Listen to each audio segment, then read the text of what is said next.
বালক আর ব্যাসার্ধের গতিশীল মাঝে এখানে বৃত্তপথে হবে, বৃত্তপথে গতিশীল।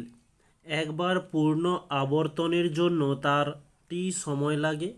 তার গতির ক্ষেত্রে নিচের কোনটি সঠিক? নেক্সট আমাদের যে অপশানগুলো দেওয়া রয়েছে একটু দেখে নেব। বলছে গড় গতিশক্তি 2 পাই আর পাই টি। এই যে 2 পাই আর দিয়েছে, এটা তোমরা ম্যাথামেটিক্যালে জেনে এসেছ যে এটা পরিধির সূত্র হয়ে থাকে। তো আমরা বৃত্তের পরিধি মানে আমরা বলতে পারি বৃত্তের ক্ষেত্রফল।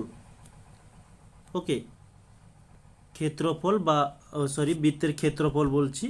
বৃত্তের ক্ষেত্রে পরিধি যেটাই, সেটা হচ্ছে তার অতিক্রান্ত দূরত্ব। ওকে, অতিক্রান্ত দূরত্ব বাই নিচে টি দিয়েছে, এটা হচ্ছে সময়।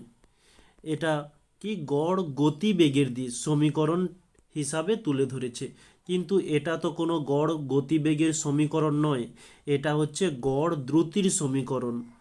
গড় দ্রুতি। আচ্ছা, নিচে গড়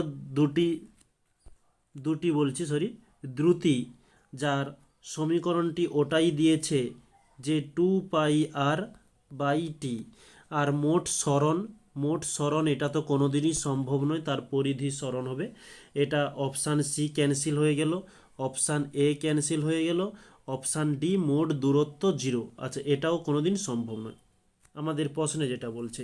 এবারে অপশান বি এটা হতে পারে। তো কিভাবে হচ্ছে এটা একটু তোমাদের প্রমাণ করে দেখিয়ে দিই আমাদের প্রশ্নের মধ্যে। 1 মিনিট একটু ক্লিয়ার করে নিই। আচ্ছা, আমাদের একটা বৃত্ত বলেছে যার ব্যাসার্ধ আর।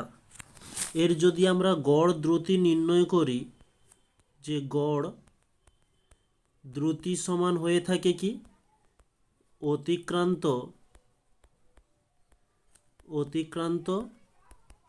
দূরত্ব, মোট অতিক্রান্ত দূরত্ব বাই মোট সময়। তো এই বৃত্তপথের জন্য অতিক্রান্ত দূরত্ব কি হবে? এই বৃত্তের পরিধি, অর্থাৎ বৃত্তের পরিধির সূত্র 2 পাই আর, আর মোট সময় হচ্ছে টি। আমাদের ওটাই দেওয়া হয়েছে যে গড় দ্রুতি সমান 2 পাই আর বাই টি।